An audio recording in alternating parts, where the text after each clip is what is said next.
ಪ್ರೇಕ್ಷಕ ಮಹಾಪ್ರಭುಗಳಿಗೆ ಕಾಕನ ನಮಸ್ಕಾರಗಳು. ರಿಯಲ್ ಮರ್ಕೇರ ಸಹಯೋಗದೊಂದಿಗೆ ಎಫ್ಎಂಸಿಯ ಕಾಕಾ ಜೊತೆ ಈ ವಾರದ cinema FMC presents movie preview with ಕಾಕಾ ಇನ್ ಅಸೋಸಿಯೇಷನ್ ವಿತ್ ರಿಯಲ್ ಮರ್ಕೇರ ಕಾರ್ಯಕ್ರಮಕ್ಕೆ ನಿಮಗೆಲ್ಲರಿಗೂ ಸ್ವಾಗತ. ವರ್ಷದ ಕೊನೆಯ ದಿನಗಳಲ್ಲಿ ನಾವಿದ್ದೀವಿ. ವರ್ಷದ ಕೊನೆಯ ದಿನದಲ್ಲಿ ಹಲವು ಸ್ಟಾರ್ಗಳ ಸಿನಿಮಾಗಳು ಕೂಡ ತೆರೆ ಕಂಡಿದ್ದಾವೆ. ಪ್ರೇಕ್ಷಕರು ಮೆಚ್ಚಿಕೊಂಡಿದ್ದೀರಿ. ಇನ್ನೂ ಕೂಡ ಸಿನಿಮಾ ಮಂದಿರಗಳಲ್ಲಿ ಆ ಸಿನಿಮಾಗಳು ಓಡ್ತಾ ಇದ್ದಾವೆ. ಅದೆಲ್ಲವೂ ಕೂಡ ಆದಮೇಲೆ ಜನವರಿ 1 ಹಾಗೂ 2 ಹೊಸ ಸಿನಿಮಾಗಳು ತೆರೆ ಕಾಣ್ತಾ ಇದ್ದಾವೆ. ಹೊಸ ವರ್ಷದ ಶುಭಾಶಯಗಳನ್ನು ನಿಮಗೆ ಹೇಳ್ತಾ, ಜೊತೆಗೆ ಒಂದು ಮಹತ್ವವಾದ ವಿಷಯ ಅಂದರೆ ಈ ವರ್ಷದ ಕೊನೆಯಲ್ಲಿ ಶುರುವಾದಂತಹ ಒಂದು ದೊಡ್ಡ ವಿಷಯ ಸ್ಟಾರ್ ವಾರ್. ಈ ಸ್ಟಾರ್ ವಾರ್ ಯಾಕಾಯಿತು, ಏನಾಯಿತು, ಇದರಿಂದ ಚಿತ್ರರಂಗಕ್ಕೆ ಏನು ಪ್ರಯೋಜನ, ವಿಷಯ ಏನು, ಇವೆಲ್ಲದರ ಬಗ್ಗೆ ಇವತ್ತು ಮಾತಾಡಲೇಬೇಕು. ಯಾಕೆ ಅಂದರೆ ಇದು ಚಿತ್ರರಂಗದ ಅಳಿವು ಉಳಿವಿನ ಪ್ರಶ್ನೆ. ಬನ್ನಿ, ಈ ವಾರ ಯಾವ್ಯಾವ ಸಿನಿಮಾಗಳು ತೆರೆ ಕಾಣ್ತಾ ಇದ್ದೀವಿ ಅನ್ನೋದನ್ನ ನೋಡೋದಾದ್ರೆ, ಕನ್ನಡದಲ್ಲಿ 3 ಸಿನಿಮಾಗಳು, ಹಿಂದಿಯಲ್ಲಿ 2, ತೆಲುಗಿನಲ್ಲಿ 8, ತಮಿಳಲ್ಲಿ 4, ಮಲಯಾಳಂನಲ್ಲಿ ಯಾವ ಸಿನಿಮಾಗಳು ಇಲ್ಲ, ಇಂಗ್ಲಿಷಲ್ಲಿ 2, ಒಟ್ಟು 19 ಸಿನಿಮಾಗಳಿಂದ ಹೊಸ ವರ್ಷ ಆರಂಭ ಆಗ್ತಾ ಇದೆ. 2026 ಜನವರಿ 1 ಹಾಗೂ 2 ದಿನಾಂಕಗಳಲ್ಲಿ ಕೆಲವು ಸಿನಿಮಾಗಳು ತೆರೆ ಕಾಣ್ತಾ ಇದ್ದೇವೆ. ಒಂದೊಂದಾಗಿ ನೋಡೋದಾದ್ರೆ, ಕನ್ನಡದಲ್ಲಿ 3 ಸಿನಿಮಾಗಳು ಅಂತ ಹೇಳಿದೆ. ಮೊದಲನೇದಾಗಿ ತೀರ್ಥರೂಪು ತಂದೆಯವರಿಗೆ ಅಂತ. ಇವತ್ತಿನ ಜನಕ್ಕೆ ತೀರ್ಥರೂಪು ತಂದೆಯವರಿಗೆ ಅನ್ನೋ ಶಬ್ದ ಅಷ್ಟೊಂದು ರುಚಿಸ್ಲಿಕ್ಕಿಲ್ಲ ಅಥವಾ ಗೊತ್ತಿರ್ಲಿಕ್ಕಿಲ್ಲ ಅಂತ ಅನ್ಸುತ್ತೆ. ಯಾಕೆಂದ್ರೆ ತುಂಬಾ ಹಿಂದೆ ಈ ಫೋನ್ಗಳು ಇರಲಿಲ್ಲ, SMS ಅಂತ ಇರಲಿಲ್ಲ, ವಾಟ್ಸಪ್ ಅಂತ ಇರಲಿಲ್ಲ. ಎಲ್ಲ ಕಮ್ಯುನಿಕೇಶನ್ಸ್ಗಳು ಪತ್ರ ಮುಖೇನ ಆಗ್ತಾ ಇದ್ವು. ಅದರಲ್ಲಿ ತಂದೆಯವರಿಗೆ ಮಗ ಪತ್ರ ಬರಿಬೇಕಾದ್ರೆ ಬರಿತಾ ಇದ್ದದ್ದು ತೀರ್ಥರೂಪು ತಂದೆಯವರಿಗೆ ಅಂತ. ಬನ್ನಿ, ಈ ಸಿನಿಮಾಗೂ ಅದಕ್ಕೂ ಏನಾದರೂ ಒಂದು ಕನೆಕ್ಷನ್ ಇದೆಯಾ ಅಂತ ನೋಡಿ. ಇದು ಜನವರಿ 1ಕ್ಕೆ ತೆರೆ ಕಾಣ್ತಾ ಇದೆ. ಮೂಲತಃ ಕನ್ನಡದ ಈ ಸಿನಿಮಾ ತೆಲುಗು ಭಾಷೆಯಲ್ಲಿ ಪ್ರಿಯಮ್ಮನ ನಾನಕು ಅನ್ನುವಂಥ ಒಂದು ಹೆಸರಿನಲ್ಲಿ ತೆರೆ ಕಾಣ್ತಾ ಇದೆ. ಜನಪ್ರಿಯ ಟ್ರಾವೆಲ್ ವ್ಲಾಗರ್ ಒಬ್ಬನ ಕುಟುಂಬದ ಕಥೆ ಈ ಸಿನಿಮಾ. ತನ್ನ ಕುಟುಂಬದ ಕರಾಳ ಸತ್ಯವನ್ನ ತಿಳಿದ ಈ ವ್ಯಕ್ತಿ ತನ್ನಮ್ಮನನ್ನ ಡೈವೋರ್ಸ್ ಮಾಡಿದ್ದ ತನ್ನ ತಂದೆಯನ್ನ ಹುಡುಕಾಡ್ತಾನೆ. ಆ ಹುಡುಕಾಟದಲ್ಲಿ ಪ್ರಯಾಣದುದ್ದಕ್ಕೂ ಆತ ಕಂಡ ಸತ್ಯಗಳ ಸುತ್ತ ಹೆಣೆದ ಕಥಾಗುಚ್ಛವೇ ಈ ತೀರ್ಥರೂಪ ತಂದೆಯವರಿಗೆ ಅಂತ. ಆತನಿಗೆ ತಂದೆ ದೊರಕಿದರೆ ಆತನ ಪ್ರಯಾಣ ಸಫಲ ಐತೆ. ಇವೆಲ್ಲದಕ್ಕೂ ನೀವು ಸಿನಿಮಾನೇ ನೋಡಬೇಕು. ಅದು ಎಲ್ಲಿ? ಚಿತ್ರಮಂದಿರಕ್ಕೆ ಹೋಗಿ. ಸಂಡೇ ಸಿನಿಮಾಸ್ ಪ್ರಸ್ತುತಪಡಿಸಿರುವ ಈ ಸಿನಿಮಾವನ್ನ ಚಾಮುಂಡೇಶ್ವರಿ ಪ್ರೊಡಕ್ಷನ್ಸ್ ನಿರ್ಮಾಣ ಮಾಡಿದ್ದಾರೆ. ರಾಮೇನಹಳ್ಳಿ ಜಗನ್ನಾಥ್ ಕಥೆ ಬರೆದು ನಿರ್ದೇಶನ ಮಾಡಿದ್ದಾರೆ. ರವಿಚಂದ್ರನ್ AJ ಎಕ್ಸಿಕ್ಯೂಟಿವ್ ಪ್ರೊಡ್ಯೂಸರ್ ಆಗಿದ್ದು, ನಿಹಾರ್ ಮುಕೇಶ್ ಹಾಗೂ ರಚನಾ ಇಂದರ್ ಮುಖ್ಯ ಪಾತ್ರದಲ್ಲಿದ್ದಾರೆ. ಮೈಸೂರು, ಕೊಚ್ಚಿ ಹಾಗೂ ಮೂಡುಗೆರೆ ಸುತ್ತಮುತ್ತಲು ಚಿತ್ರೀಕರಣವಾಗಿದೆ. ಸಂಗೀತವನ್ನ ಜಾಯ್ ಕೋಸ್ಟಾ, ಛಾಯಾಗ್ರಹಣವನ್ನ ದೀಪಕ್ ಎರಗೇರ, ಸಂಕಲನವನ್ನ ಸುರೇಶ್ ಆರ್ಮುಗಂ, ತಾರಾಗಣದಲ್ಲಿ ನಿಹಾರ್ ಮುಕೇಶ್, ರಚನಾ ಇಂದಿರಾ, ಸೀತಾರ, ರವೀಂದ್ರ ವಿಜಯ್, ರಾಜೇಶ್ ನಟರಂಗ, ಅಜಿತ್ ಹಂದೆ, ಗಿರೀಶ್ ಶಿವಣ್ಣ, ಅಶ್ವಿತಾ R ಹೆಗಡೆ ಇವರೆಲ್ಲರೂ ಕೂಡ ಈ ಸಿನಿಮಾದಲ್ಲಿ ಅಭಿನಯಿಸಿದ್ದಾರೆ. ನೀವು ಕೂಡ ಈ ಸಿನಿಮಾವನ್ನ ಚಿತ್ರಮಂದಿರಕ್ಕೆ ಹೋಗಿ ನೋಡಿ. ನಾವು FMC ವತಿಯಿಂದ ಈ ಸಿನಿಮಾಗೆ ಬೆಸ್ಟ್ ಆಫ್ ಲಕ್ ಹೇಳ್ತೀವಿ. ಇನ್ನ ಮುಂದಿನ ಸಿನಿಮಾ ನೋಡೋದಾದ್ರೆ, ಜಗನ್ಮಾತೆ ಅಕ್ಕ ಮಹಾದೇವಿ ಅಂತ. ಜಗನ್ಮಾತೆ ಅಕ್ಕ ಮಹಾದೇವಿ ಅಂತ ಈ ಸಿನಿಮಾ ಜನವರಿ 2ಕ್ಕೆ ತೆರೆ ಕಾಣ್ತಾ ಇದೆ. ಈ ಹೆಸರು ನೋಡಿದ ತಕ್ಷಣ ತುಂಬಾ ಜನಕ್ಕೆ ಅರ್ಥವಾಗಿದೆ ಅಂತ ಅನ್ಕೊಳ್ತೀನಿ. ಅಕ್ಕ ಮಹಾದೇವಿ ಮಹಿಳಾ ಕುಲಕ್ಕೆ ಕಳಶಪ್ರಾಯರು. ತಮ್ಮ ವಚನಗಳಿಂದ ಪ್ರಸಿದ್ಧರಾದಂತಹ ಮಹಾತ್ಮೆಯ ಜೀವನ ಸಾಧನೆ ಕುರಿತು ಬೆಳಕು ಚೆಲ್ಲುವಂತಹ ಸಿನಿಮಾ ಈ ಅಕ್ಕ ಮಹಾದೇವಿ ಅನ್ನುವಂಥದ್ದು. ನೋಡಿ, ಭರತ್ ಸಿನಿ ಕ್ರಿಯೇಷನ್ಸ್ ಬ್ಯಾನರ್ ನಡಿಯಲ್ಲಿ ಈ ಸಿನಿಮಾವನ್ನ ವಿಷ್ಣುಕಾಂತ್ BJ ಕಥೆ ಬರೆದು ನಿರ್ಮಾಣ ಮಾಡಿ ನಟಿಸಿ ಆಕ್ಷನ್ ಕಟ್ ಹೇಳಿದ್ದಾರೆ. ಹೆಸರಾಂತ ನಟ ಸುಚೇಂದ್ರ ಪ್ರಸಾದ್ ಪ್ರಮುಖ ಪಾತ್ರದಲ್ಲಿದ್ದು, ಸುಲೇಖಾ ಕೈರಾ ಅಕ್ಕ ಮಹಾದೇವಿ ಪಾತ್ರವನ್ನ ನಿರ್ವಹಿಸಿದ್ದಾರೆ. ಛಾಯಾಗ್ರಹಣವನ್ನ ರವಿ ಸುವರ್ಣ, ತಾರಾಗಣದಲ್ಲಿ ಸುಚೇಂದ್ರ ಪ್ರಸಾದ್, ವಿಷ್ಣುಕಾಂತ್ BJ, ಸುಲೇಖಾ ಕೈರಾ, ತಬಲಾ ನಾಣಿ, ವೈಜನಾಥ್ ಬಿರಾದಾರ್, ರಾಧಾಕೃಷ್ಣ ಪಲ್ಲಕ್ಕಿ ಇವರೆಲ್ಲರೂ ಕೂಡ ಅಭಿನಯಿಸಿದ್ದಾರೆ. ನಾವು ಕೂಡ ಈ ಭಕ್ತಿ ಪ್ರಧಾನವಾದ ಸಿನಿಮಾಗೆ ಬೆಸ್ಟ್ ಆಫ್ ಲಕ್ ಹೇಳೋಣ.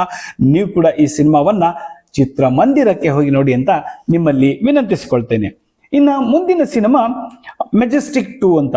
ಇದು ಲಿಸ್ಟಿಂಗ್ ಅಲ್ಲಿ ಇರೋದ್ರಿಂದ ಹೇಳ್ತಾ ಇದ್ದೀನಿ, ಯಾಕೆಂದ್ರೆ ಇದರ ಪೋಸ್ಟರ್ ಕೂಡ ನಮಗೆ ಲಭ್ಯ ಆಗಿಲ್ಲ. ಇದೊಂದು ಆಕ್ಷನ್ ಕ್ರೈಮ್ ಸಿನಿಮಾ. ನೋಡಿ, ಹಿಂದೆ ಡಿ ಬಾಸ್ ದರ್ಶನ್ ಅವರ ಮೆಜೆಸ್ಟಿಕ್ ಸಿನಿಮಾ ಸಾಕಷ್ಟು ಯಶಸ್ಸನ್ನ ಕಂಡಿತ್ತು. ಅದೇ ಹೆಸರಿನ ಮೆಜೆಸ್ಟಿಕ್ 2 ಈಗ ತೆರೆಗೆ ಬರ್ತಾ ಇದೆ. ಅದಕ್ಕೂ ಇದಕ್ಕೂ ಅಂಥ ಒಂದು ಕನೆಕ್ಷನ್ ಇದೆ ಅಂತ ನೀವು ತಿಳ್ಕೊಬೇಡಿ, ಕಥೆ ಬೇರೆ ಬೇರೆನೇ ಇದೆ. ಏನಪ್ಪ ಈ ಮೆಜೆಸ್ಟಿಕ್ ಅಂದ್ರೆ ನಿಮ್ಗೆಲ್ರಿಗೂ ಗೊತ್ತು, ಬೆಂಗಳೂರಿನ ಸೆಂಟರ್ ಅಂದ್ರೆ ಕೇಂದ್ರ ಭಾಗ ಅಂದ್ರೆ ಮೆಜೆಸ್ಟಿಕ್. ಯಾರೇ ಬೆಂಗಳೂರಿಗೆ ಬಂದ್ರು ಕೂಡ ಬಂದ್ ಹಿಡಿಯೋಕೆ ದೊಡ್ಡ ಹೆಬ್ಬಾಗಿಲು ಬೆಂಗಳೂರಿನ ಮೆಜೆಸ್ಟಿಕ್. ಈ ಮೆಜೆಸ್ಟಿಕ್ ಸಾಕಷ್ಟು ರಂಗು ರಂಗಿನ ಜನನಿಬಿಡ ಮಾಡಿದಂತಹ ಒಂದು ಸ್ಥಳ. ಮೆಜೆಸ್ಟಿಕ್ ಪ್ರದೇಶ ಈಗ ಹೆಂಗಿದೆ, ಅಲ್ಲಿ ನಡೆಯೋ ದಂಧೆಗಳು ಏನು, ಅಕ್ರಮ ಚಟುವಟಿಕೆಗಳು ಏನು, ಹಾಗೂ ರೌಡಿಸಂ ಹೇಗೆ ನಡೆಯುತ್ತೆ ಅನ್ನೋದನ್ನ ಅಲ್ಲೇ ಹುಟ್ಟಿ ಬೆಳೆದ ಹುಡುಗನೊಬ್ಬನ ಮೂಲಕ ಸಿನಿಮಾದಲ್ಲಿ ಹೇಳಲಾಗಿದೆ. ಅಮ್ಮ ಎಂಟರ್ಪ್ರೈಸಸ್ ಮೂಲಕ ಆನಂದಪ್ಪ ಇದನ್ನ ನಿರ್ಮಿಸಿದ್ದು, ರಾಮು ಅವರು ಕಥೆ ಚಿತ್ರಕಥೆ ಬರೆದು ಆಕ್ಷನ್ ಕಟ್ ಹೇಳಿದ್ದಾರೆ. ನಟಿ ಶ್ರುತಿ ನಾಯಕನ ತಾಯಿ ಪಾತ್ರವನ್ನ ನಿಭಾಯಿಸಿದ್ದಾರೆ. ವಿಶೇಷವಾಗಿ ನಟಿ ಮಾಲಾಶ್ರೀ ಹೀರೋ ಇಂಟ್ರೊಡಕ್ಷನ್ ಹಾಡಿನಲ್ಲಿ ನಟಿಸಿದ್ದಾರೆ. ಛಾಯಾಗ್ರಹಣವನ್ನ ವೀನಸ್ ಮೂರ್ತಿ, ಸಂಗೀತವನ್ನ ವೀನು ಮನಸ್ಸು, ಸಾಹಸ ನಿರ್ದೇಶನವನ್ನ ಚಿನ್ನಯ್ಯ, ತಾರಾಗಣದಲ್ಲಿ ಭರತ್ ಕುಮಾರ್, ಮಾಲಾಶ್ರೀ, ಶ್ರುತಿ, ಸಂಹಿತಾ ವಿನ್ಯಾ, ಕೋಟೆ ಪ್ರಭಾಕರ್, ಪೆಟ್ರೋಲ್ ಪ್ರಸನ್ನ ಇವರೆಲ್ಲರೂ ಕೂಡ ಅಭಿನಯಿಸಿದ್ದಾರೆ. ನಾವು ಕೂಡ ಈ ಸಿನಿಮಾಗೆ ಬೆಸ್ಟ್ ಆಫ್ ಲಕ್ ಹೇಳೋಣ. ನೀವು ಕೂಡ ಈ ಸಿನಿಮಾ ಮಂದಿರಕ್ಕೆ ಹೋಗಿ ನೋಡಿ ಅಂತ ವಿನಂತಿಸಿಕೊಳ್ತಾ ಇದ್ದೀನಿ. ಇವಿಷ್ಟು 3 ಸಿನಿಮಾಗಳು ಈ ವಾರ ಜನವರಿ 1 ಹಾಗೂ 2ರಂದು ತೆರೆ ಕಾಣ್ತಾ ಇದ್ದಾವೆ. ಇನ್ನು ಬೇರೆ ಭಾಷೆ ಸಿನಿಮಾಗಳನ್ನು ನೋಡೋದಾದ್ರೆ, ಹಿಂದಿನಲ್ಲಿ 2 ಸಿನಿಮಾಗಳು. 21 ಅನ್ನುವಂಥ ಒಂದು ಆಕ್ಷನ್ ಸಿನಿಮಾ, ಭಾರತದ ಅತ್ಯಂತ ಕಿರಿಯ ಪರಮವೀರ ಚಕ್ರ ಪ್ರಶಸ್ತಿ ಪುರಸ್ಕೃತ 2ನೇ ಲೆಫ್ಟಿನೆಂಟ್ ಅರುಣ್ ಖೇತರ್ಪಾಲ್ ಅವರ ಕುರಿತಾದ ನೈಜ ಕಥೆ ಇದು. ಶ್ರೀರಾಮ್ ರಾಘವನ್ ನಿರ್ದೇಶಿಸಿದ್ದು, ಇತ್ತೀಚೆಗೆ ನಿಧನರಾದ ಹಿಂದಿ ಚಿತ್ರರಂಗದ ಸೂಪರ್ ಸ್ಟಾರ್ ಧರ್ಮೇಂದ್ರ ಅವರು ಈ ಸಿನಿಮಾದಲ್ಲಿ ಅಭಿನಯಿಸಿದ್ದಾರೆ. ಆಜಾದ್ ಭಾರತ್ ಅನ್ನುವಂತಹ ಇನ್ನೊಂದು ದೇಶಭಕ್ತಿ ಪ್ರಧಾನವಾದಂತಹ ಒಂದು ಸಿನಿಮಾ. ಸುಭಾಷ್ ಚಂದ್ರ ಬೋಸ್ ಅವರು ಸ್ಥಾಪಿಸಿದ ಭಾರತದ ಮೊದಲ ಮಹಿಳಾ ಹೋರಾಟಗಾರ್ತಿ ನೀರಾ ಆರ್ಯ ಅವರ ಕಥೆ ಈ ಸಿನಿಮಾ. ಭಾರತದ ಸ್ವಾತಂತ್ರ್ಯ ಚಳವಳಿಯ ಹೇಳಲಾಗದ ಕಥೆಗಳ ಸುತ್ತ ಬೆಳಕು ಚೆಲ್ಲುವಂತಹ ಸಿನಿಮಾ ಇದು. ರೂಪಾ ಅಯ್ಯರ್ ನಿರ್ಮಿಸಿ ನಿರ್ದೇಶಿಸಿ ಪ್ರಮುಖ ಪಾತ್ರವನ್ನ ನಿರ್ವಹಿಸಿದ್ದಾರೆ. ಇನ್ನ ಮುಂದಿನ ಭಾಷೆ ತೆಲುಗುನಲ್ಲಿ ನೋಡೋದಾದ್ರೆ, ಒಟ್ಟು 8 ಸಿನಿಮಾಗಳು ತೆಲುಗುನಲ್ಲಿ ತೆರೆ ಕಾಣ್ತಾ ಇದ್ದಾವೆ. ಒಂದೊಂದಾಗಿ ನೋಡೋದಾದ್ರೆ ನೋಡಿ, ಗತವೈಭವನ್ ಅನ್ನುವಂಥ ಒಂದು ಸಿನಿಮಾ, ಆಕ್ಚುಲಿ ಇದು ನವೆಂಬರ್ 14ರಂದು ಕನ್ನಡದಲ್ಲಿ ತೆರೆ ಕಂಡ ಸಿಂಪಲ್ ಸುನಿ ನಿರ್ದೇಶನದ ಸಿನಿಮಾ. ಇದು ಈಗ ತೆಲುಗುನಲ್ಲಿ ರಿಲೀಸ್ ಆಗ್ತಾ ಇದೆ. ಇನ್ನ ನೆಕ್ಸ್ಟ್ ಕಾಮಿಡಿ ರೊಮ್ಯಾಂಟಿಕ್ ಸಿನಿಮಾ ಸೈಕ್ ಸಿದ್ಧಾರ್ಥ, ಇದು ಜನವರಿ 1ಕ್ಕೆ ತೆರೆ ಕಾಣ್ತಾ ಇದೆ. ಆಕ್ಷನ್ ಮೈಥಾಲಜಿಕಲ್ ಸಿನಿಮಾ ವನವೀರ ಜನವರಿ 1ಕ್ಕೆ. ಆಲ್ಕೋಹಾಲ್ ಅನ್ನುವಂತಹ ಸಿನಿಮಾ ಜನವರಿ 1ಕ್ಕೆ. ಮದಮ್ ಅನ್ನುವಂತಹ ಒಂದು ಸಿನಿಮಾ ಜನವರಿ 1ಕ್ಕೆ. ಆಮೇಲೆ ಇನ್ನು ಮಿಕ್ಕದ ಸಿನಿಮಾಗಳು ಜನವರಿ 2ಕ್ಕೆ ತೆರೆ ಕಾಣ್ತಾ ಇದ್ದಾವೆ. ನೀಲಕಂಠ, ದಿ ಎಸೆನ್ಸ್ ಆಫ್ ಕರ್ಮ, ವಿನಾರಾ ಓ ವೇಮಾ ಹಾಗೂ ಸಕುಟುಂಬಾನಾಂ ಅನ್ನುವಂತಹ ಒಟ್ಟು 8 ಸಿನಿಮಾಗಳು ತೆರೆ ಕಾಣ್ತಾ ಇರೋದು ತೆಲುಗು ಭಾಷೆಯಲ್ಲಿ ಈ ವಾರ, ಅಂದ್ರೆ ಜನವರಿ 1 ಹಾಗೂ 2ರಂದು. ಇನ್ನು ತಮಿಳು ಭಾಷೆಯಲ್ಲಿ 4 ಸಿನಿಮಾಗಳು ತೆರೆ ಕಾಣ್ತಾ ಇದ್ದಾವೆ. Comedy romantic dear Radhi, action thriller Anali, comedy Kaka, ನಂದೇ ಹೆಸರಿದೆ, ಥ್ರಿಲ್ಲರ್ ಜಸ್ಟಿಸ್ ಫಾರ್ ಜೆನಿ ಅನ್ನುವಂತಹ ಒಂದು ಸಿನಿಮಾ. ಒಟ್ಟು 4 ಸಿನಿಮಾಗಳು ತೆರೆ ಕಾಣ್ತಾ ಇದ್ದಾವೆ. ಮಲಯಾಳಮಲ್ಲಿ ಯಾವ ಸಿನಿಮಾಗಳು ಕೂಡ ತೆರೆ ಕಾಣ್ತಾ ಇಲ್ಲ. ಇಂಗ್ಲಿಷಲ್ಲಿ 2 ಸಿನಿಮಾಗಳು, ದಿ ಹೌಸ್ ಮೇಡ್ ಅನ್ನುವಂಥ ಒಂದು psychological thriller, the sponge Bob movie ಅನ್ನುವಂಥ ಒಂದು ಸರ್ಚ್ ಫಾರ್ ಸ್ಕ್ವೇರ್ ಪ್ಯಾಂಟ್ಸ್ ಅನ್ನುವಂಥ ಅಡ್ವೆಂಚರ್ ಅನಿಮೇಷನ್ ಹಾಗೂ ಕಾಮಿಡಿ ಸಿನಿಮಾ. ಒಟ್ಟು 19 ಸಿನಿಮಾಗಳು ಈ ವಾರ ತೆರೆ ಕಾಣ್ತಾ ಇದ್ದಾವೆ. ಇವೆಲ್ಲ ಸಿನಿಮಾಗೆ ನಾವು ಬೆಸ್ಟ್ ಆಫ್ ಲಕ್ ಹೇಳೋಣ. ನೀವು ಕೂಡ ಈ ಸಿನಿಮಾಗಳನ್ನ ಚಿತ್ರಮಂದಿರಕ್ಕೆ ಹೋಗಿ ನೋಡಿ ಅಂತ ನಾನು ವಿನಂತಿಸಿಕೊಳ್ತಾ ಇದ್ದೇನೆ. ನಾನು ಮೊದಲನೇ ಹೇಳಿದ ಹಾಗೆ ಸ್ಟಾರ್ ವಾರ್ ಅನ್ನೋದು 2025ರ ಕೊನೆಯ ಭಾಗದಲ್ಲಿ ಒಂದು ಡಿಸಾಸ್ಟರ್ ಅಂತಾನೆ ಹೇಳ್ಬೋದು. ಕನ್ನಡ ಚಿತ್ರರಂಗ ಇಲ್ಲಿ ಹಲವಾರು ಸಿನಿಮಾಗಳನ್ನ ನಾವು ತೆರೆ ಕಾಣೋದನ್ನ ನೋಡ್ತಾ ಇದ್ದೀವಿ. ಅದರಲ್ಲಿ ಸಾಕಷ್ಟು ಸಿನಿಮಾಗಳು ಹಣಕಾಸನ್ನ ಮಾಡದೇನೆ ತುಂಬಾ ನಷ್ಟವನ್ನ ಅನುಭವಿಸ್ತಾ ಇದ್ದಾರೆ. ಯಾರು ಅಂದ್ರೆ ಪ್ರೊಡ್ಯೂಸರ್ಗಳು, ಚಿತ್ರತಂಡದವರು. ಇದರೆಲ್ಲದರ ಮಧ್ಯೆ ನಮಗೆ ಈ ಸ್ಟಾರ್ ವಾರ್ ಅನ್ನೋದು ಬೇಕಾಗಿತ್ತಾ ಅನ್ನುವಂಥ ಒಂದು ದೊಡ್ಡ ಪ್ರಶ್ನೆ. ನೋಡಿ, ಒಂದು ಸ್ಟಾರ್ಗಳು ಒಂದು ವೇದಿಕೆಯಲ್ಲಿ ಮಾತಾಡಬೇಕಾದ್ರೆ ಒಂದು ಎಚ್ಚರಿಕೆ ಇರಬೇಕು, ಇನ್ನೊಂದು ಸ್ಪಷ್ಟತೆ ಇರಬೇಕು. ಇವೆರಡನ್ನ ನಾವು ಇಟ್ಕೊಂಡು ಮಾತಾಡಿದ್ರೆ ಆಮೇಲೆ ಏನಾಗುತ್ತೆ, ನಾವು ಏನೋ ಒಂದು ಮಾತಾಡ್ತೀವಿ, ಯಾವುದೋ ಒಂದು ಶಬ್ದವನ್ನ ಅಲ್ಲಿ ಮಾತಾಡ್ತೀವಿ. ಈ ಸಿನಿಮಾ ರಂಗ ಅಂದ್ರೆ ಈ ಒಂದು ಎಲ್ಲ ವಿಷಯಗಳನ್ನ ನಾವು ನಡೆ ನುಡಿ ಏನಿರ್ಬೋದು, ಅಥವಾ ನಾವು ಯಾವ ರೀತಿಯಾಗಿ ಮಾತಾಡ್ತೀವಿ ಅನ್ನೋದಿರ್ಬೋದು, ನಾವು ಯಾರ್ದೋ ಮನೆಗೆ ಹೋಗ್ತೀವಿ ಅನ್ನೋದು, ಇವೆಲ್ಲದರ ಬಗ್ಗೆ ಗಾಸಿಪ್ಗಳು ಅಂದ್ರೆ ಸುಳ್ಳು ಸುದ್ದಿಗಳನ್ನ ಹರಡಿಸುವುದು ಎಲ್ಲ ಕಡೆನೂ ನಡೀತಾ ಇದೆ. ಅಂತ ವಿಷಯದಲ್ಲಿ ಕೂಡ ನಾವು ಯಾವುದೇ ಒಂದು ನೇರವಾದ ಗುರಿ ಇಲ್ಲದೇನೆ ಒಂದು ವೇದಿಕೆಯ ಮೇಲೆ ಮಾತಾಡಿದಾಗ, ನಾವು ಅಂದ್ರೆ ಅರ್ಥ ದೊಡ್ಡ ಸ್ಟಾರ್ಗಳು, ಅವರ ಅಭಿಮಾನಿಗಳು ಅದನ್ನ ಯಾವ ರೀತಿ ಬೇಕೋ ಆ ರೀತಿಯಾಗಿ ಅರ್ಥ ಮಾಡ್ಕೋಬಹುದು. ಅದು ಚಿತ್ರರಂಗದ ಅವನತಿಗೆ ಕಾರಣವಾಗೋದಕ್ಕೂ ಸಾಧ್ಯ ಇದೆ. ಅದಾಗಿದೆ ಈ ವರ್ಷ ಅಂತ ನನಗನ್ನಿಸ್ತಾ ಇದೆ. ಯಾಕೆಂದ್ರೆ ಇಲ್ಲಿ ಒಂದು ವಿಷಯವನ್ನ ಸುದೀಪ್ ಅವರು ಮಾತಾಡಿದ್ರು, ಹುಬ್ಬಳ್ಳಿಯಲ್ಲಿ ಸ್ಪಷ್ಟತೆ ಇರಲಿಲ್ಲ ಯಾವ ವಿಷಯದ ಬಗ್ಗೆ, ಯಾರನ್ನು ಉದ್ದೇಶಿಸಿ ಅವ್ರು ಮಾತಾಡ್ತಾರೆ ಅನ್ನೋದು. ಆಮೇಲೆ ಅವರು ಅದಕ್ಕೆ ಸರಿಯಾದ ಸ್ಪಷ್ಟೀಕರಣವನ್ನು ಕೊಟ್ಟರು, ಅದು ಪೈರಸಿ ಬಗ್ಗೆ ಅಂತ. ಒಳ್ಳೆಯದು. ಪೈರಸಿ ಬಗ್ಗೆ FMC ವತಿಯಿಂದ ಸಂತೋಷ್ ಕೊಡಂಕಿರಿ ಅವರು ಸಾಕಷ್ಟು ರಿಸರ್ಚ್ ಮಾಡಿದ್ದಾರೆ. ಒಂದು ವೇದಿಕೆಯ ಮೇಲೆ ಜನರ ಮಧ್ಯದಲ್ಲಿ ಪೈರಸಿಯ ಬಗ್ಗೆ ನಾವು ಮಾತಾಡ್ತೀವಿ ಅಂತಂದ್ರೆ ಅದು ಸರಿಯಾಗಿ ನಾಟೋದಿಲ್ಲ. ಯಾಕೆ ಅಂದ್ರೆ ನಾವು ಜನಕ್ಕೆ ಅದನ್ನ ಹೇಳಬೇಕು ಅನ್ನೋ ಉದ್ದೇಶದಿಂದ ಹೇಳ್ತಾ ಇದ್ದೇವೆ ಹೊರತು ಅದನ್ನ ಮೂಲ ಸಹಿತ ನಾವು ಅದನ್ನ ತೆಗೆದು ಹಾಕುವಲ್ಲಿ ನಮ್ಮ ಸಂಕಲ್ಪ ಇಲ್ಲ ಅಂತ ಅನ್ಸುತ್ತೆ. ಇಲ್ಲಿ ನಾವು ಏನೋ ಮಾತಾಡಿದ್ವಿ, ಅದು ಯಾವುದೋ ರೀತಿಯಾಗಿ ಅರ್ಥ ಆಯ್ತು, ಅದಕ್ಕೋಸ್ಕರ ಈ ಪೈರಸಿಯನ್ನ ಮಧ್ಯದಲ್ಲಿ ತಂದ್ರು ಅನ್ನೋದನ್ನ ಹಲವಾರು ಜನಗಳು ತಮ್ಮ ತಮ್ಮ ಮೂಗಿನ ನೇರಕ್ಕೆ ಅರ್ಥ ಮಾಡ್ಕೊಳ್ತಾ ಇದ್ದಾರೆ. ಹೀಗಾಗಿ ನಾವಿಲ್ಲಿ ಯಾರು ಏನ್ ಮಾತಾಡಿದ್ರು, ಯಾಕೆ ಮಾತಾಡಿದ್ರು ಅನ್ನೋದಕ್ಕಿಂತ ಮುಖ್ಯವಾಗಿ ಪೈರಸಿ ಅನ್ನುವಂಥ ಒಂದು ದೊಡ್ಡ ಪಿಡುಗಿನ ಬಗ್ಗೆ ಮಾತಾಡಿದ್ದಾರೆ. ಆ ವಿಷಯ ಬಗ್ಗೆ ನಾವು ಒಂದಿಷ್ಟು ಬೆಳಕು ಚೆಲ್ಲೋಣ. FMC ವತಿಯಿಂದ ಸಂತೋಷ್ ಕೊಡಂಕಿರಿಯವರು ಈ ನಡುವೆ ತುಂಬಾ ಒಳ್ಳೆಯ ಕೆಲಸಗಳನ್ನ ಮಾಡ್ತಾ ಇದ್ದಾರೆ. ಯಾವುದಕ್ಕೆ ಅಂದ್ರೆ ಚಿತ್ರರಂಗದ ಒಳಿತಿಗಾಗಿ, ಚಿತ್ರಮಂದಿರಗಳಲ್ಲಿ ಚಿತ್ರ ಗೆಲ್ಲಬೇಕು, ಚಿತ್ರರಂಗ ಗೆಲ್ಲಬೇಕು ಅನ್ನೋ ಒಂದು ಉದ್ದೇಶಕ್ಕಾಗಿ. ಇದರಲ್ಲಿ ನಾವು ಮಾಡ್ತಾ ಇರುವಂತ ಈ ಒಂದು ಪ್ರಯತ್ನದಲ್ಲಿ ನಾವು ಎಲ್ಲರನ್ನ ಕೇಳ್ತಾ ಇದ್ದೀವಿ, ಸಾಕಷ್ಟು ರಿಸರ್ಚ್ಗಳನ್ನ ಮಾಡ್ತಾ ಇದ್ದೀವಿ. ಯಾಕೆ ಈ ಪೈರಸಿ ಬಂತು ಅನ್ನೋ ವಿಷಯದ ಬಗ್ಗೆ ಸಂತೋಷ್ ಕೊಡಂಕಿರಿ ಅವರು ತುಂಬಾ ಮಾತಾಡಿದ್ದಾರೆ. FMCಯ ಒಂದು ಸೋಷಿಯಲ್ ಮೀಡಿಯಾದಲ್ಲಿ ನೀವು ಹೋಗಿದ್ರೆ ನೋಡಿದ್ರೆ ತುಂಬಾ ವಿಷಯಗಳು ನಿಮ್ಗೆ ಗೊತ್ತಾಗುತ್ತೆ. ಯಾಕೆಂದ್ರೆ ಈ ಪೈರಸಿ ಅನ್ನೋದು, ಈಗ ಅವ್ರು ಹೇಳಿದ್ರು ಏನೋ ಕಲ್ಲೇಟ್ಗಳು ಬೀಳುತ್ತೆ, ಅದಾಗುತ್ತೆ ಇದಾಗುತ್ತೆ. ಪೈರಸಿಗೂ ಕಲ್ಲೇಟ್ಗೂ ಏನು ಸಂಬಂಧನೇ ಇಲ್ಲ. ಇಲ್ಲಿ ಪೈರಸಿ ಅನ್ನುವಂತ ಒಂದು ಪಿಡುಗನ್ನ ತೊಡೆದು ಹಾಕಬೇಕು ಅಂತಾದ್ರೆ ತುಂಬಾ ಒಂದು ಒಗ್ಗಟ್ಟು ಬೇಕಾಗುತ್ತೆ ಚಿತ್ರರಂಗದಲ್ಲಿ. ಇದನ್ನ ನಾವು ಇವತ್ತು ಮಾತಾಡಿ ವೇದಿಕೆಯಲ್ಲಿ ಬಿಟ್ವಿ ಅಂದ್ರೆ ಇದು ಹೋಗಲ್ಲ. ಎಷ್ಟೋ ರೀತಿಯಲ್ಲಿ ನಾವು ಪೈರಸಿ ಬಗ್ಗೆ ಹೋರಾಡುವಾಗ, ಅಂದ್ರೆ ಸಂತೋಷ್ ಕೊಡಂಕಿರಿಯವರು ಹೋರಾಡುವಾಗ ಅವರ ಅನುಭವದ ಮೇರೆಗೆ ಎಷ್ಟೋ ಲಿಂಕ್ಗಳು ಹೊರದೇಶದಿಂದ ಅಪ್ಲೋಡ್ ಆಗುತ್ತೆ.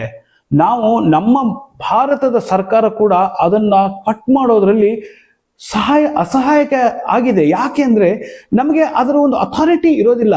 ಇವೆಲ್ಲದಕ್ಕೂ ಕೂಡ ಒಂದು ರೀತಿಯಲ್ಲಿ ವ್ಯವಸ್ಥಿತವಾದಂತಹ ಒಂದು ಕೆಲಸ ಆಗ್ಬೇಕು.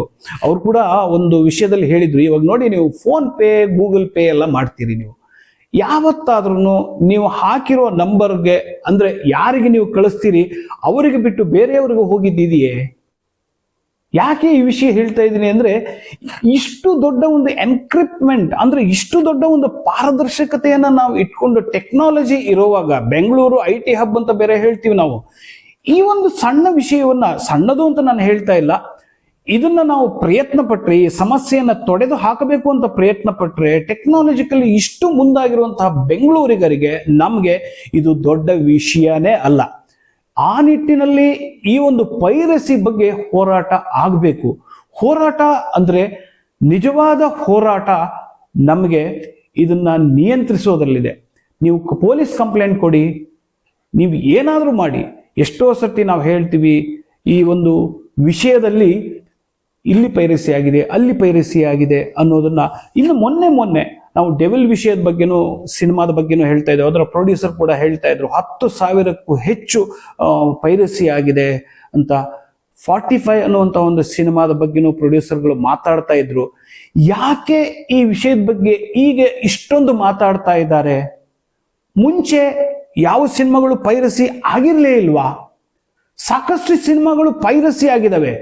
ಪೈರಸಿ ಆಗಿ ನಿರ್ದೇಶಕರು ತುಂಬಾ ಪ್ರೊಡ್ಯೂಸರ್ಗಳು ತುಂಬಾ ನಷ್ಟಕ್ಕೊಳಗಾಗಿದ್ದಾರೆ. ಎಷ್ಟೋ ಪ್ರೊಡ್ಯೂಸರ್ಸ್ಗಳು ಅಯ್ಯೋ ನಾವಿನ್ನು ಸಿನಿಮಾನೇ ಮಾಡೋದು ಬೇಡಪ್ಪ ಅನ್ನೋ ಅಷ್ಟರ ಮಟ್ಟಿಗೆ ಹತಾಶರಾಗಿ ಹೋಗಿದ್ದಾರೆ. ಹಾಗಾದ್ರೆ ಅವರೆಲ್ಲರ ಪ್ರಯತ್ನಕ್ಕೂ ಅವರೆಲ್ಲರ ಒಂದು ಅಳಲಿಗೂ ಕೂಡ ಒಂದು ಉತ್ತರನೇ ಇಲ್ವೇ? ಈಗ ದೊಡ್ಡ ದೊಡ್ಡ ಸ್ಟಾರ್ಗಳ ಸಿನಿಮಾಗಳು ಪೈರಸಿ ಆಗ್ತಾ ಇದ್ದಾವೆ ಅಂದ ತಕ್ಷಣ ಎದ್ದು ನಿಂತ್ಕೊಳ್ಳೋದೆ ಅಲ್ಲ. ಇದು ನಿರಂತರವಾಗಿ ಮಾಡಬೇಕಾದಂತಹ ಒಂದು ಹೋರಾಟ. ಇದರಲ್ಲಿ ಒಂದು ರಿಸರ್ಚ್ ಇದೆ, ಇದರಲ್ಲಿ ಒಂದು ಸೈನ್ಸ್ ಇದೆ, ಇದರಲ್ಲಿ ಟೆಕ್ನಾಲಜಿ ಇದೆ, ಇದರಲ್ಲಿ ಇಂಜಿನಿಯರಿಂಗ್ ಇದೆ. ಇವೆಲ್ಲವನ್ನ ಮೇಳೈಸಿ ನಾವು ಹೋರಾಟಕ್ಕೆ ನಿಂತ್ರೆ ಪೈರಸಿ ಅನ್ನೋ ಪಿಡುಗನ್ನ ಮೂಲ ಸಹಿತ ಬುಡ ಸಮೇತ ನಾವು ತೆಗೆದು ಹಾಕ್ಬೋದು. ದಯವಿಟ್ಟು ಈ ಎಲ್ಲ ಸಮಸ್ಯೆಗಳ ಮಧ್ಯದಲ್ಲಿ ಸ್ಟಾರ್ ವಾರ್ಗಳು ಆಗೋದು ಬೇಡ. ಒಂದು ವಿಷಯವನ್ನ ಸ್ಪಷ್ಟತೆಯಿಂದ ನೇರವಾಗಿ ಎಲ್ಲಿಗೆ ಗುರಿ ಇಟ್ಟು ಮಾತಾಡಬೇಕು ಅಲ್ಲಿಗೆ ಮಾತ್ರ ಗುರಿ ಇಟ್ಟು ಮಾತಾಡೋದ್ರಿಂದ ಮಾತ್ರ ಇಲ್ಲಿ ಸರಿಯಾದ ತಿಳುವಳಿಕೆ ಆಗುತ್ತೆ. ಯಾವ ವಿಷಯವನ್ನ ಯಾರು ಮಾತಾಡ್ತಾ ಇದ್ದಾರೆ ಅನ್ನೋದನ್ನ ನಮಗೆ ಅರ್ಥ ಆಗುತ್ತೆ. ಇಲ್ಲದೆ ಹೋದ್ರೆ ಇವತ್ತಿನ ಮೀಡಿಯಾಗಳು, ಇವತ್ತಿನ ಜನಗಳು, ಇವತ್ತಿನ ಅಭಿಮಾನಿಗಳು ನೀವು ಏನೇ ಮಾತಾಡಿ ಅವ್ರು ಅರ್ಥ ಮಾಡ್ಕೊಳ್ಳೋದೇ ಬೇರೆ ರೀತಿ ಅನ್ನುವಂಥ ಒಂದು ಸಂದರ್ಭ ಇರೋ ಸಮಯದಲ್ಲಿ ನಮ್ಮಲ್ಲಿ ತುಂಬಾ ಸ್ಪಷ್ಟತೆ ಇರಬೇಕು. ನಮ್ಮಲ್ಲಿ ಅಂದ್ರೆ ಸ್ಟಾರ್ಗಳು ಮಾತಾಡುವಾಗ, ಯಾಕೆಂದ್ರೆ ಅವರಿಗೆ ತುಂಬಾ ಅಭಿಮಾನಿಗಳಿದ್ದಾರೆ, ಅವ್ರನ್ನ ಮೆಚ್ಚಿಕೊಳ್ತಾರೆ, ಅದರಿಂದನೇ ಹೆಚ್ಚು ಸಿನಿಮಾಗಳು ಓಡ್ತಾ ಇದ್ದಾವೆ. ಇವೆಲ್ಲದರ ಮಧ್ಯದಲ್ಲಿಯೂ ನಾವು ಅವ್ರನ್ನ ಮಿಸ್ಗೈಡ್ ಮಾಡೋದು ಬೇಡ ಅನ್ನೋದು ನನ್ನ ಭಾವನೆ. ದಯವಿಟ್ಟು ನೀವೆಲ್ಲರೂ ಕೂಡ ಈ ಒಂದು ಪೈರಸಿ ಬಗ್ಗೆ ಈಗ ಎದ್ದಿರುವಂತಹ ಒಂದು ವಿವಾದ, ಈಗ ಎದ್ದಿರುವಂತಹ ಒಂದು ತಿಳುವಳಿಕೆ, ಇದನ್ನ ಎತ್ಕೊಂಡು ಮುಂದೆ ಹೋಗೋಣ. FMC ನಲ್ಲಿ ಇದಕ್ಕೋಸ್ಕರ ಸಾಕಷ್ಟು ರಿಸರ್ಚ್ಗಳನ್ನ ಮಾಡಿದ್ದೀವಿ. 6-7 ಸೈಟ್ಗಳನ್ನ ನಾವು ಕೂಡ ಕ್ಲೋಸ್ ಮಾಡಿಸಿದ್ದೀವಿ, ಬಂದ್ ಮಾಡಿಸಿದ್ವಿ. ಅದು ಗೌರ್ಮೆಂಟ್ ಆಫ್ ಇಂಡಿಯಾ ಕಡೆಯಿಂದ. ಅದೆಲ್ಲದಕ್ಕೂ ನಮ್ಮಲ್ಲಿ ದಾಖಲೆಗಳಿದಾವೆ. ನಾವು ಹೇಗೆ ಮಾಡಿದ್ವಿ, ಯಾವ ರೀತಿಯಾಗಿ ಮಾಡಿದ್ವಿ, ಇವೆಲ್ಲವನ್ನ ತಿಳಿದುಕೊಳ್ಳಬೇಕಾದ್ರೆ ದಯವಿಟ್ಟು ಎಲ್ಲ ಚಿತ್ರಮಂದಿರದವರು, ಚಿತ್ರ ತಂಡದವರು, ಹೆಚ್ಚಾಗಿ ಪ್ರೊಡ್ಯೂಸರ್ಗಳು ಇದರ ಬಗ್ಗೆ ತುಂಬಾ ದೊಡ್ಡ ತಿಳುವಳಿಕೆಯನ್ನ ಇಟ್ಕೊಂಡು ಇದರ ಬಗ್ಗೆ ಹೋರಾಟ ಮಾಡಬೇಕು ಅನ್ನೋದು FMC ವತಿಯಿಂದ ನಾನು ನಿಮ್ಮಲ್ಲಿ ಕೇಳ್ಕೊಳ್ತಾ ಇದ್ದೀನಿ. ಏನಾದರೂ ವಿಷಯಗಳು ಬೇಕಾಗಿದ್ರೆ ಪೈರಸಿ ಬಗ್ಗೆ ದಯವಿಟ್ಟು FMCಯನ್ನ ಸಂಪರ್ಕಿಸಿ. ಇದಕ್ಕೆ ನಾವೆಲ್ಲರೂ ಒಟ್ಟಾಗಿ ಒಂದು ಪರಿಹಾರವನ್ನ ಕಂಡುಕೊಳ್ಳೋಣ ಅಂತ ನಾನು ಹೇಳ್ತಾ ಇದ್ದೀನಿ. ಇವತ್ತಿಗೆ ಈ ಕಾರ್ಯಕ್ರಮವನ್ನು ನಾನು ಮುಗಿಸ್ತಾ ಇದ್ದೀನಿ. ಮುಂದಿನ ವಾರ ಮತ್ತೆ ಹೊಸ ವಿಷಯಗಳನ್ನ ತಗೊಂಡು ನಿಮ್ಮ ಮುಂದೆ ಬರ್ತಾ ಇದ್ದೀನಿ. ಅಲ್ಲಿವರೆಗೆ ನಿಮಗೆ ನಮಸ್ಕಾರ. ಹೊಸ ವರ್ಷದ ಶುಭಾಶಯಗಳು.